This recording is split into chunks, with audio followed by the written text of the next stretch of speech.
Hello friends, it's time to talk about economy, because the world meeting of the Davos Forum has just started, while the bankers' Great Reset would be a substitute for the original project, because it's not backed by gold, is to be discussed. In other words, more of the same. Opinion article. Introduction of the Great Reset. The World Economic Forum in Davos begins virtually. Behind good intentions, the defense of the old world order is concealed. China's president complains of the new Cold War in his speech. Hold up the documentary accuses the firm of wanting to enslave the population. Russia's largest bank plans to launch its cryptocurrency in the coming months. US Senate confirms Janet Yellen as Treasury Secretary. The morning of January 25th saw a blackout at the White House from 3 to 6. The global economy is barely recovering from the recession suffered in 2020. Novelist Ken Follet says new autocrats defeats democracy. Why is it still so hard to build fairer societies? He asks. Trump's political team rejects ties to Maga Patriot Party. Rudy Giuliani faces $1.3 billion lawsuit from Dominion. Lawsuit urges Google to suspend Telegram as it did Parler. Violent street riots erupt against curfew in the Netherlands. Argentina and Chile agree to build submarine optical cable to Asia and Oceania. The White King has the advantage on the chessboard, but he has just lost his queen. Let's start. The obviously expected agenda of the so-called Great Reset of bankers hovers over this year's Davos Forum. Chinese diplomats, along with Western experts, have been optimistically touting the so-called Great Reset being presented at the World Economic Forum this week. Rabobank joked about it when they said that being online they can't charge anyone $43 for a hot dog this time, and that the world's best talking heads are participating as the great reflation sways before the markets. Let's never lose our sense of humor. These are limits to the power of Davos, assures Jean-Christophe Grass, professor of international relations at the University of Lausanne, Switzerland, for whom the World Economic Forum, which opened on Monday, is a private club that defends its economic interests. The World Economic Forum in Davos is being held virtually for the first time. The event's participants are discussing various topics from January 25th to 29th, such as industrial transformation, technology development, global collaboration and climate change, as well as the health crisis. The WEF is known to the general public as the Davos Forum, the name of the Swiss ski resort where this private body brings together the world's economy and political elite every year. On this occasion, the meeting is taking place from Monday to Friday in a completely virtual format due to the crisis. The forum's agenda also includes speeches by leaders such as Russian President Vladimir Putin, German Chancellor Angela Merkel, Chinese President Xi Jinping, French President Emmanuel Macron, and President Moon Jae-in of the Republic of Korea. The Prime Ministers of Italy, Israel, and India, Giuseppe Conte, Benjamin Netanyahu, and Narendra Modi, in that order, will also be present at the event. On January 28th, Sberbank Chairman German Gref will address the topic of artificial intelligence. Two important financial news. Senate confirms Janet Yellen as Treasury Secretary.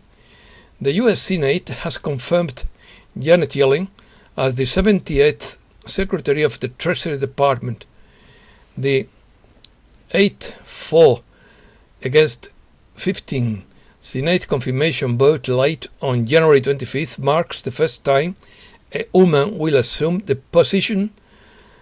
Yellen, 74 years old, is also the oldest person to hold the position in recent history. Russia's largest bank plans to launch its own cryptocurrency in the coming months. Russia's largest bank, Sberbank, has applied to the national financial regulator to set up a blockchain platform for its own digital currency called Sbercoin. The project could be launched as early as this spring in Russia. China. Chinese President Xi Jinping delivered his first major public speech at the Davos Forum on Monday, tailoring his message to diffuse tensions between global rivals and urging to a return to mutual responsiveness, but also warned that Beijing is ready to forge its own independent path, stressing that nations must abandon ideological prejudices and immediately abandon a dangerous Cold War mentally. He called on world powers to remain committed to international law and international norms, rather than remaining committed to supremacy. In quotes, "We are going through the worst recession since the end of the World War II. For the first time in history, economies in all regions have been hit hard at the same time," said she. Despite billions of dollars in aid packages around the world, the global recovery is quite shaky, and the outlook remains uncertain. Macroeconomic policy support should be stepped up to pull the world economy out of danger as soon as possible, the Chinese president added.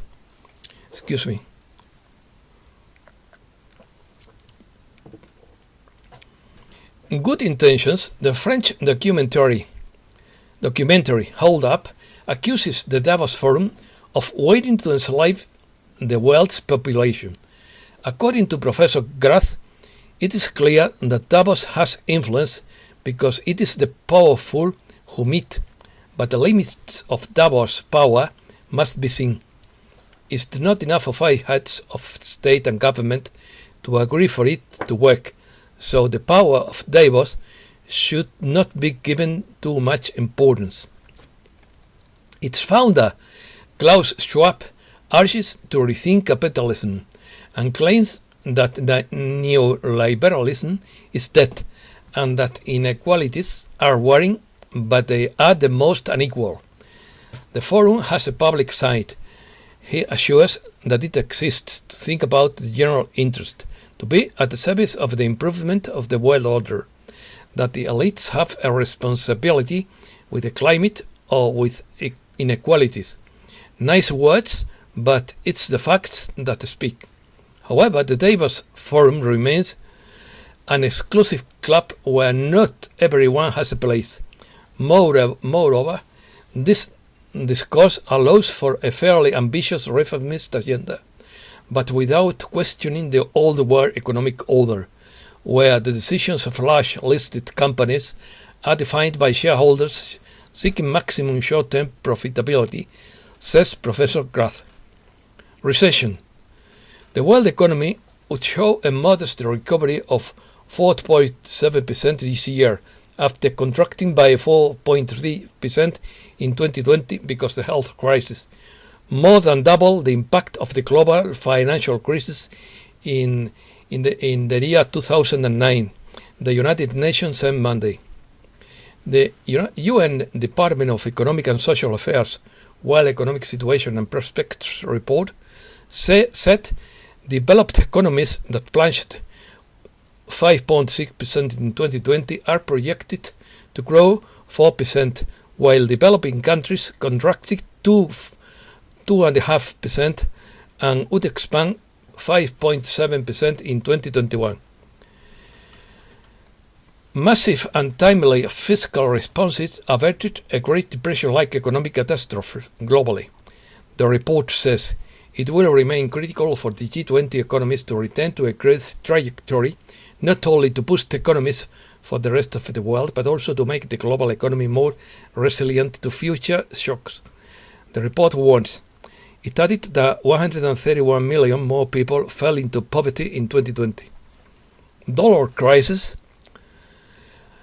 Are they prepared in the collapse of the fiat dollar? In the last 2 years, the dollar has plummeted to its lowest level due to several factors, and financial analysts believed that the currency would end up losing half of its value. And this would be largely due to the fact that the Treasury is led by Janet Yellen, who already headed the Federal Reserve. At the end of 2020, the dollar index declined by more than 5%, and investors are alarmed by large-scale injections of newly printed and unsecured dollars into the economy. The rate of money supply growth has not fallen below 22% per year since June, the highest rate in history, and the printing will inevitably push up inflation, although the Fed has already changed the target to an average of 2%. This measure is in place so as not to raise the policy rate if inflation exceeds expectations. This will support the economy but will have a negative impact on the dollar. After the loss of a return on investments in dollar assets, investors are looking for other, albeit riskier options. Involution.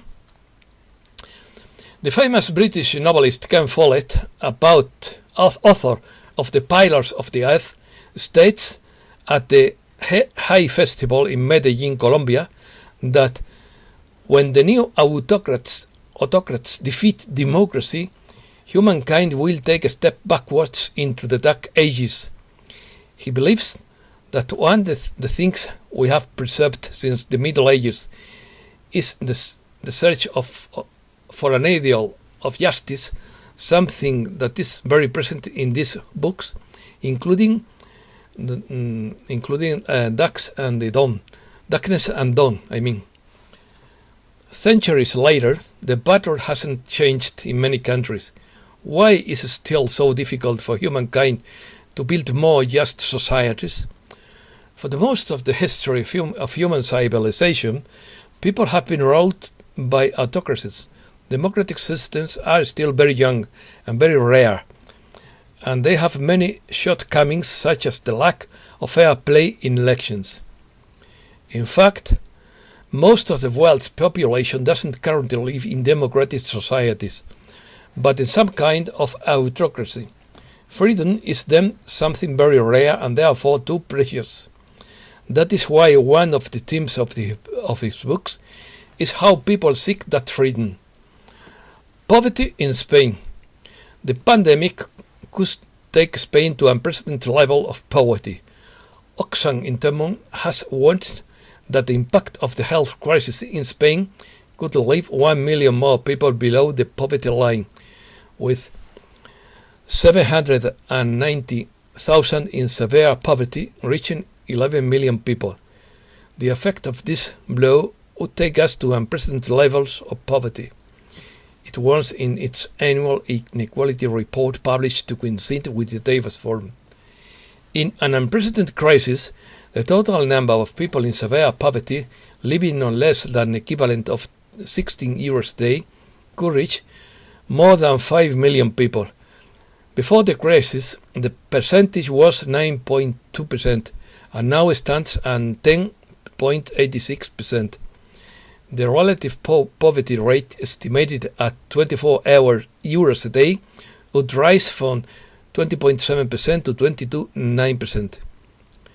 The data show how the crisis has taken its toll on the most vulnerable people, says Oxfam's director Frank Cortada, who believes that without an adequate response, there is a serious risk that the exit from the crisis deepens and perpetuates inequalities in Spain, so that the poorest become poorer while the richest recover at a steady pace.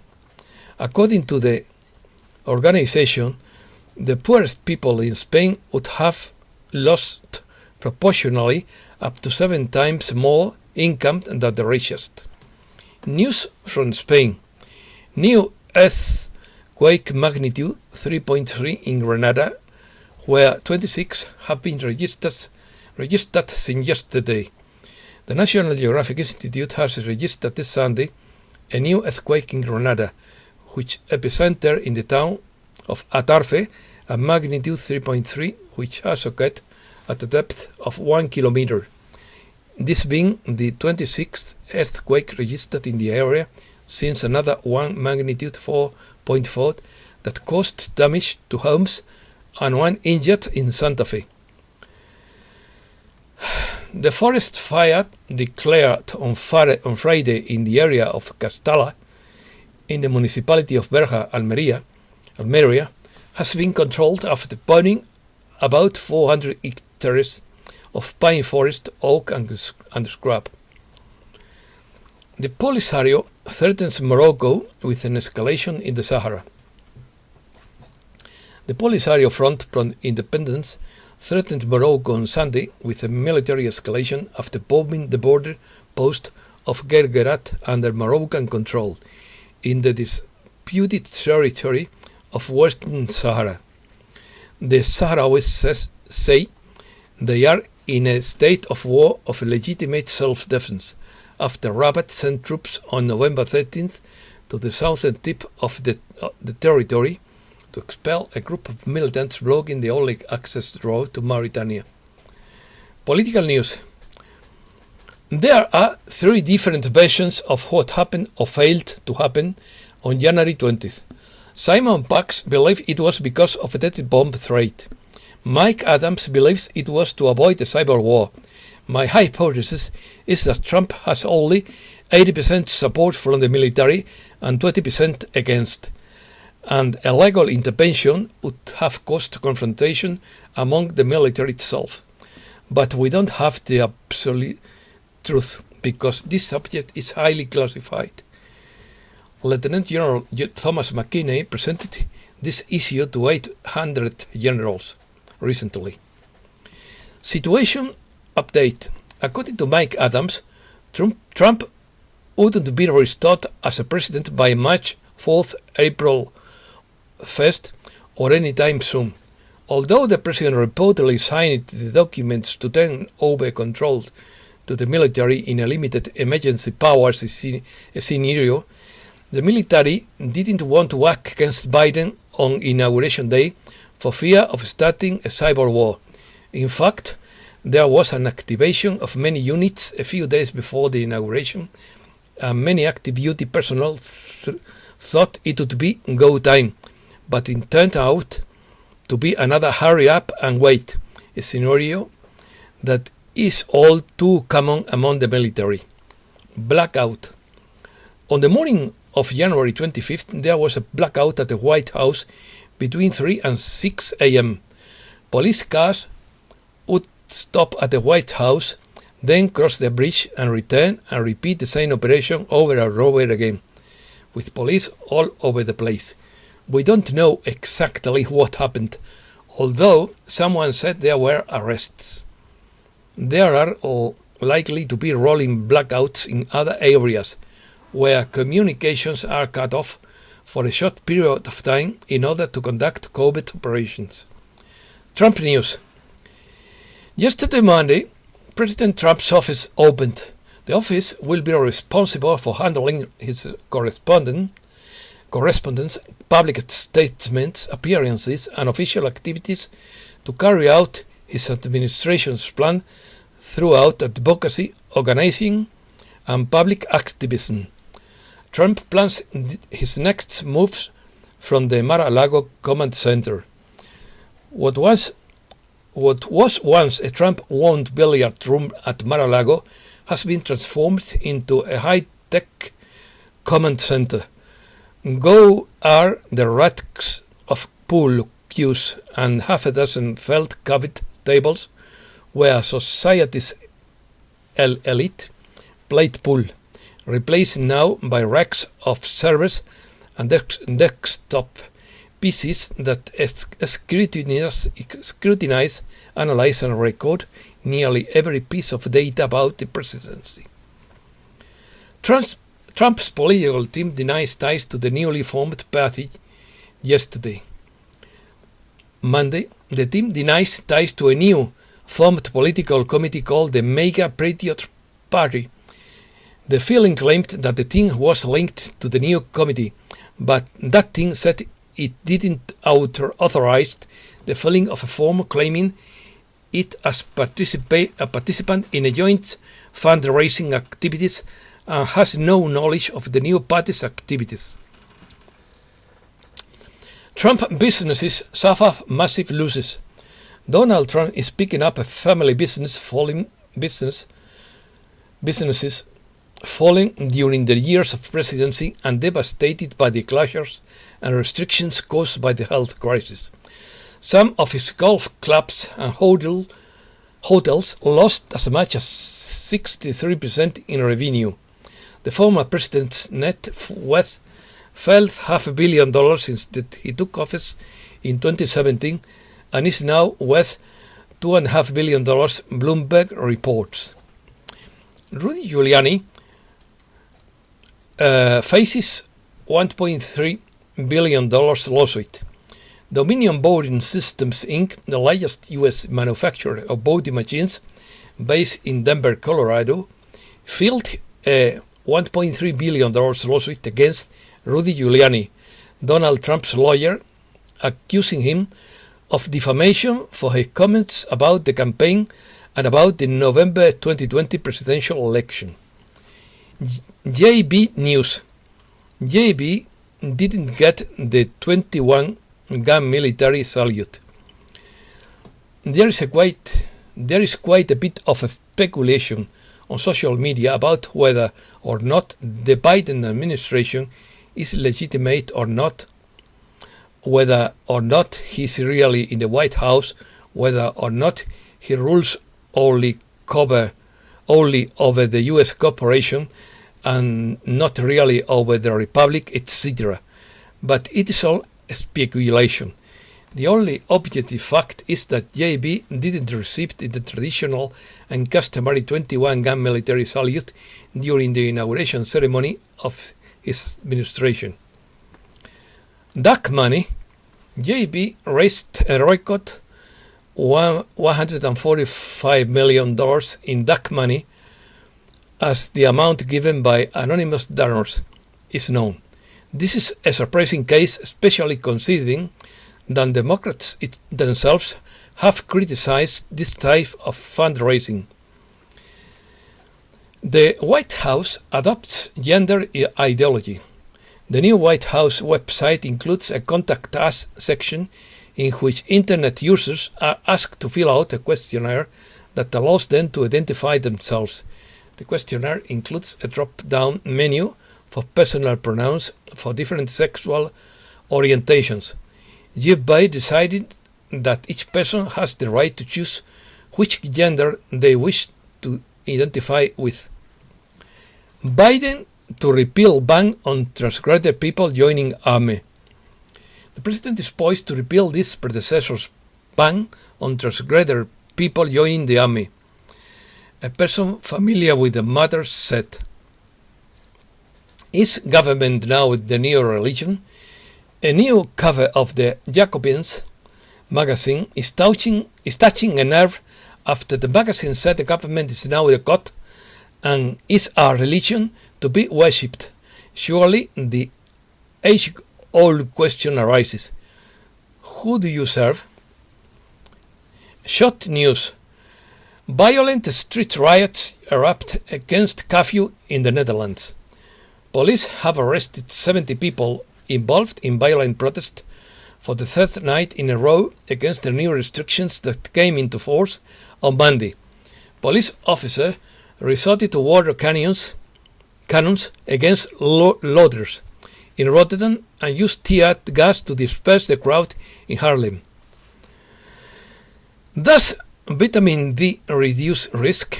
British Member of Parliament David Davis is urging the British government to strengthen its vitamin D supplementation program for people at risk of illness, following a precedent set by Andalusia in Spain. Speaking before the House of Commons on Thursday, Davis said Britain should follow the example of Andalusia, which distributed calcifediol, a vitamin D supplement, to nursing home residents last November.